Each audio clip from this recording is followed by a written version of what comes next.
Okay, more entertainment for the housebound martial artists. We are going to spend a little time right now working on the system of Kung Fu, usually referred to as Hsing Chuan, Yin Chuan. It is often referred to sometimes as the five element fists. It is grouped into the package of internal martial arts, although if you were to watch it, it wouldn't come across the same as something like a Tai Chi that's moving slowly. It's definitely much more explosive and aggressive, but it uses very, very similar principles to all the other internal systems of movement, where the focus is on being able to structure the body in a way that is, I guess, structurally sound and keeping a root and a stance, and that the movement is from center to extremity. This isn't unusual. This is what everybody who wants to produce power typically will end up studying, because the limitations of the human body will only move in certain directions in certain ways. This will allow, with the internal arts, we take that focus a little bit more on that, try to develop the movements from the core, from the inside, and let them express out. The beginning parts of the Hsing system are based on the five element fists. Sometimes things kind of cross-platform in the Chinese Kung Fu world, where we start to bring in elements of Qigong and Chinese medicine and Taoist philosophy, mixing with the martial world. Initially, Hsing was a development, from what I understand, from spear techniques and military techniques that ended up sort of becoming also a hand-to-hand or a CQC style combat system. Now, sometimes what happens with these older systems is they are a product of the time that they were developed. For Hsing, considering it was a battlefield system, there's not a lot of reaching out and around things. My guess is because you kind of had to keep yourself contained when you're rank and file in a military structure, and because of so much of its work from spear work, these long extended spear techniques, a lot of the techniques are very straight line. It doesn't refer to the sides as much, but that doesn't mean that the movements can't translate in those directions. We can always take platforms of classical traditional arts. We don't have to dump them. We can continue to progress with them. So we'll start out with the idea that the main stance for Hsing Chuan is often called Sum Toi, which means a 60-40 stance.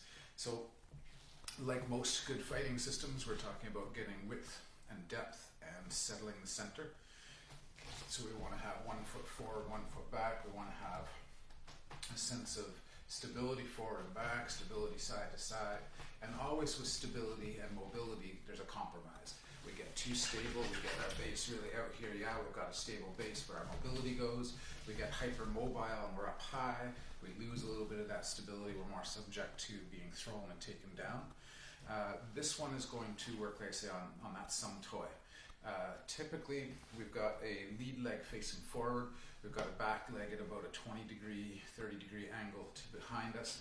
And the 60-40 is a reference to the weight. So we're not sitting way, way back like you would in a karate-style back stance. We're getting a little bit further and deeper and a little bit more narrow in the position.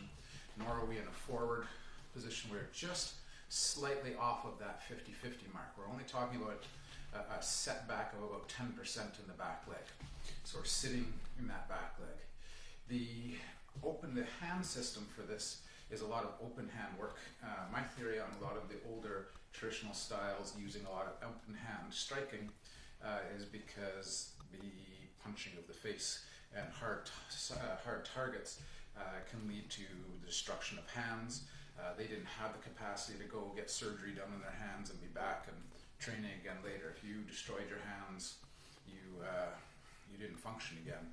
So this is going to start with a posture where we're going to be turning the one hand slightly inwards from the back hand, and the front hand is pressed out.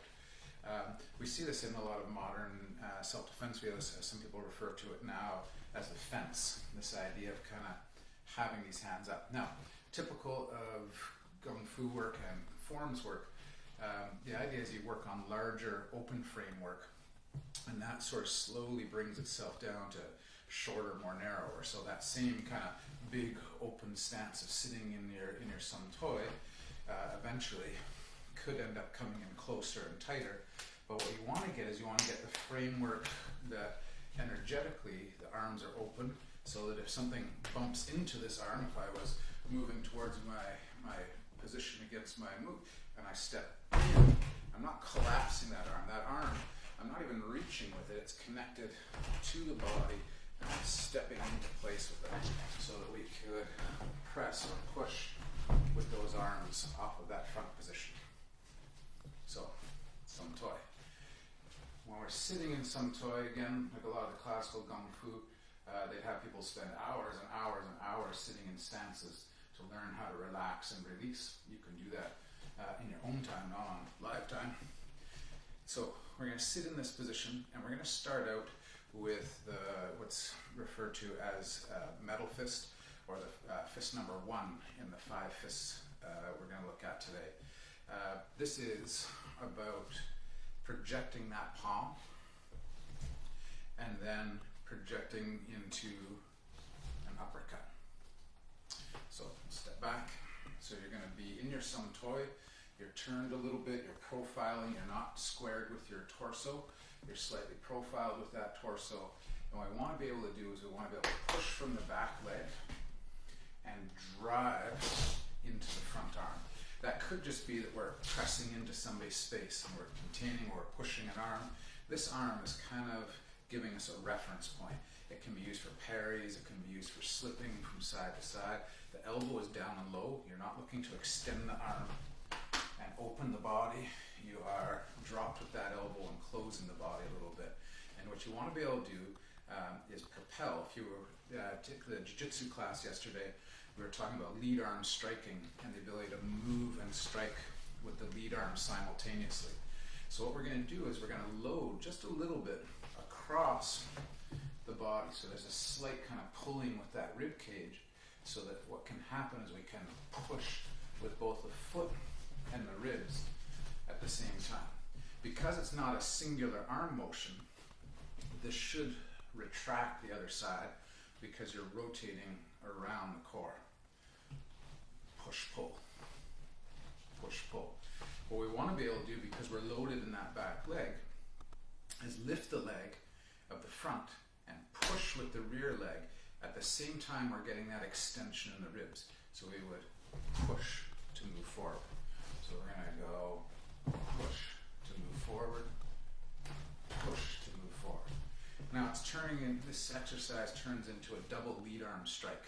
So if we were playing here, pop, pop, like a double jab kind of play, except we're going palm, and then we're going to sneak inside the guard and throw an uppercut.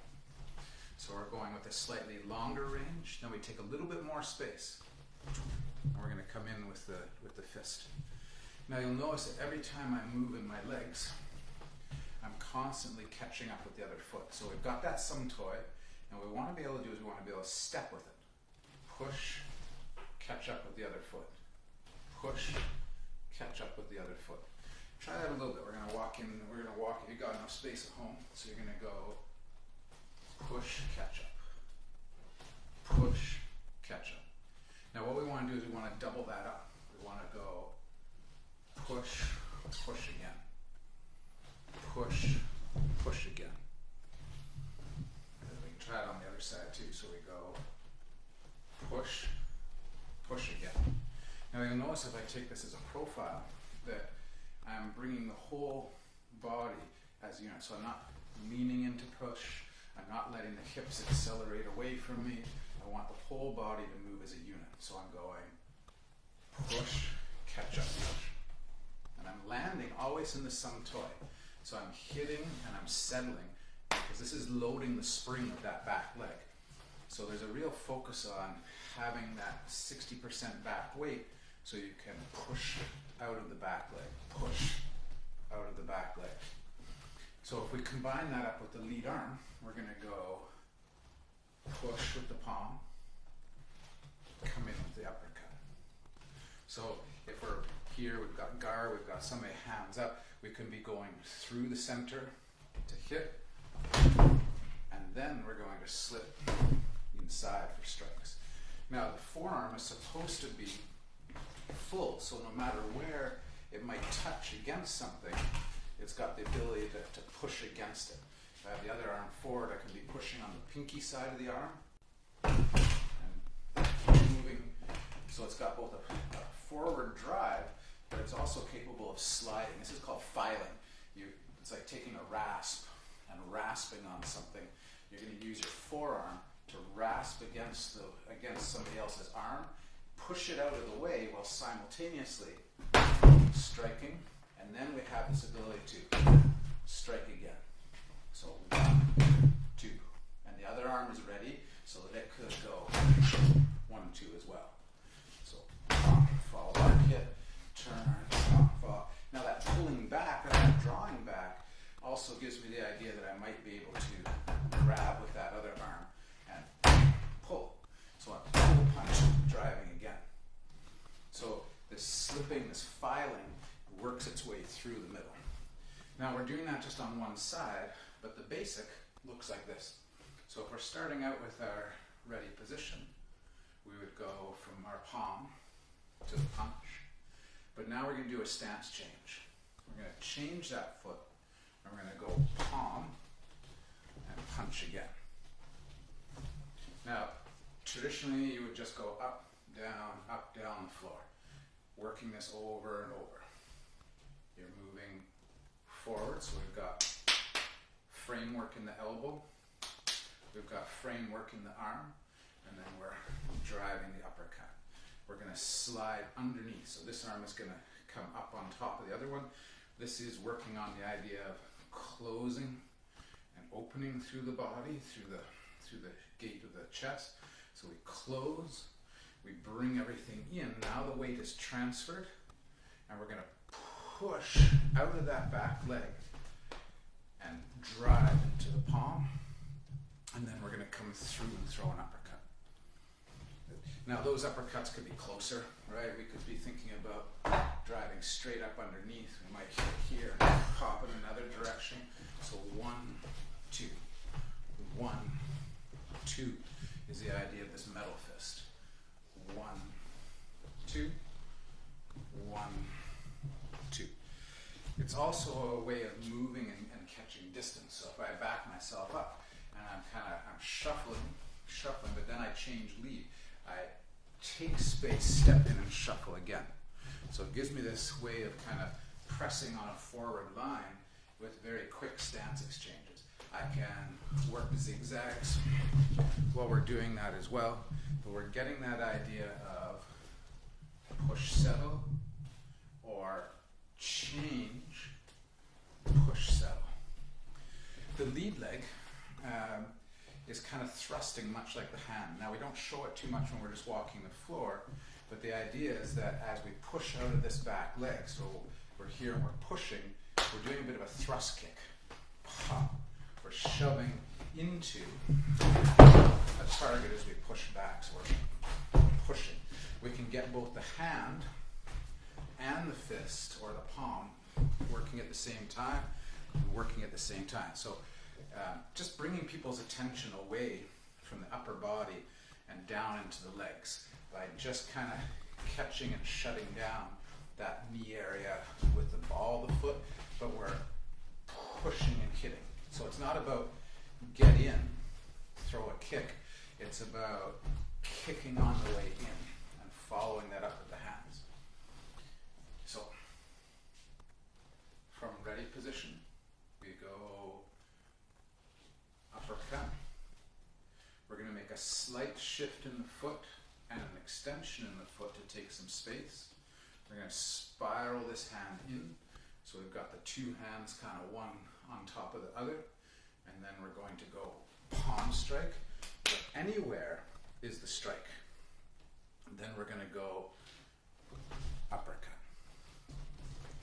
We're going to go with a slight shuffle, stepping out a little, changing angle a bit, slipping in.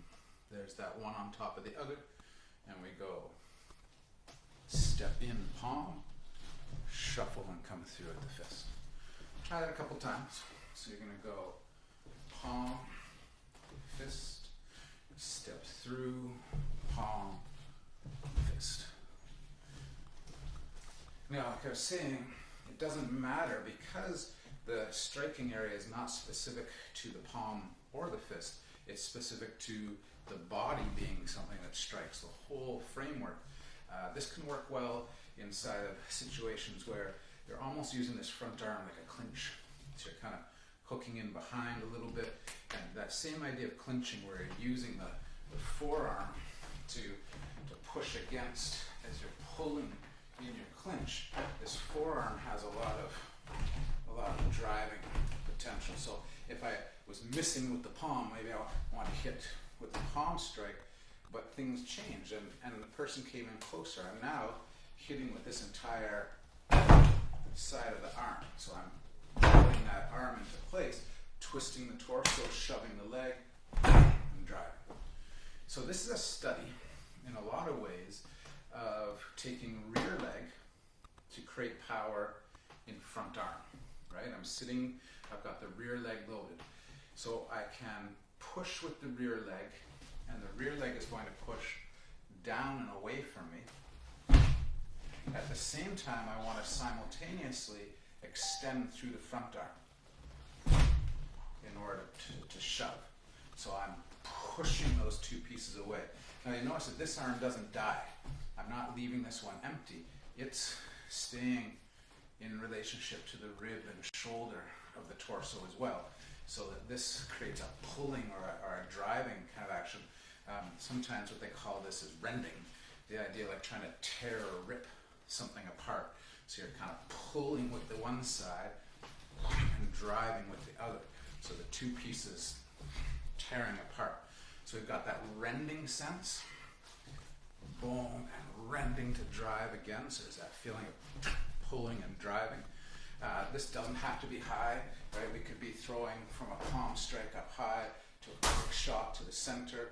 At the same time, I could be clearing and pulling with that other hand. So I may have shifted in and offline using my forearms as my defense. So that idea where we've got one hand up, one hand down allows this forearm to give me a chance, if I've slipped, to come through and use the forearm to drive, but then to also pull that and hit off the other side. So we've got pull, push, and shuffle. Now, turning the waist. I'm going to exaggerate this a little bit so that I've still got my diagonal here with my hips. So I'm still off angle with my hip, but I'm going to try to turn my upper torso a little bit and load that into the back leg. So when I push out of the back leg, I'm also rotating to drive the palm and pull on the other side. So I'm going pull back slightly. So I'm exaggerating this right now. I'm going to pull back, and then I'm going to push. And then immediately I do the same thing. I pull, push to come in with that uppercut. So I'm going big step, short chop. Big step, short chop. One more time. So we've got our ready position, and we're going to go uppercut. We slide through. So we've got this position here, and we drive palm, and then fist. We come through.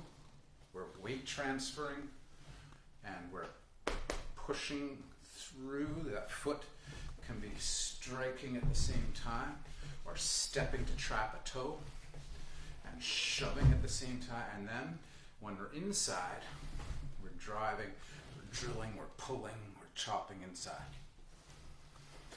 So, 1, 2, come through, 3, 4. Now if you got a long route, you can do this over and over again. So some toy, and we go from here, uppercut, step through, palm, and uppercut, step through. So changing, hitting from another angle. At the same time, remember that foot that was capping and catching is drilling low at the same time. So we're catching a knee, we're driving a palm, we're changing, we're firing something up above. And these hands, because they're moving, that hooking and pulling down here, that doesn't matter. It doesn't, just because in our classical warm-up, the hand is here, we're not fixed to those positions. That's always the case with classical martial arts work. People always say, well, how are you going to go into the ring and fight with your 27 movements? You're going to fight with 27 movements principles. You're not going to fight with 27 movements kata. So that idea, the principle of driving that elbow low and gauging and fencing, keeping that person there, referencing off the one hand and being able to switch and come through off that other side.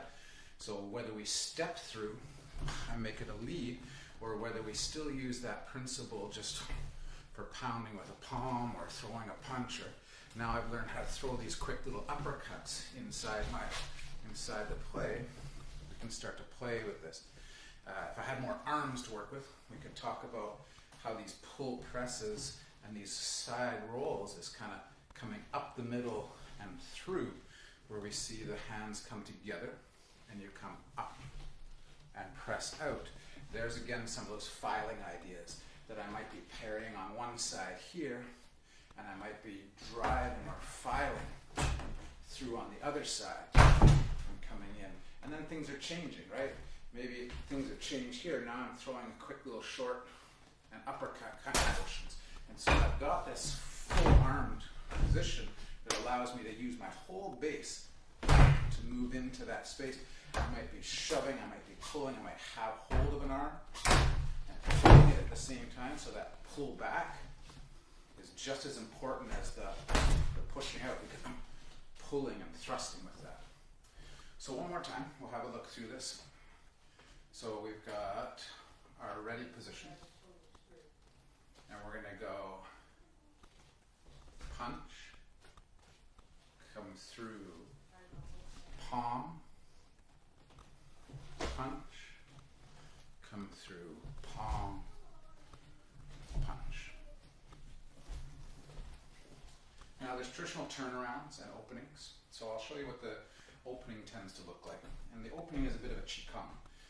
For those people who are playing in the morning with some of the Tai Chi and qigong, I have this idea of energy up and energy down, that opening and closing. So Yingyi's version of this has this idea of pressing that energy down. Here's that spiraling waist file. The other hand comes on the inside, and we press, punch, step through, press, punch. One more time. 1, 2, and 3. So elbows down. There's those, if somebody moves into that space, it's not collapsed, it's full. And we go file to push, and then catch to uppercut. We're opening, see that little kind of stepping and shifting off that can occur on the 45. We're going to shift, we're going to pop in with the palm and drive again. Last time, and then it's yours to practice till we come back together again. So we're going to go 1, 2, 3, scoop, and the weight has transferred into the back leg. Here's that turning of the waist across the lead leg. So I'm trying to connect first to the rear arm and then to the lead arm. Push. Then connect it to that front arm. I'm pulling back the waist and firing again. Now I'm transferring everything into the opposite leg, and lead arm push, lead arm uppercut. Now you can keep on going if you've got the room in your house. You go lead arm push, lead arm uppercut. Okay, my dad is telling me I can't stay on here much longer. So thanks for coming and joining in again today. We're going to work on Yin Yi again on Thursday at 3 o'clock. Rosie and I are going to be here and leading a nice aerobic workout with upright striking skills from the Canadian Jiu-Jitsu Council. So I hope you're all staying safe while you are cooped up and in the house. And if you got ideas, you got things you want to see, let me know. We got to make it through all being stuck in the house for the next couple of weeks.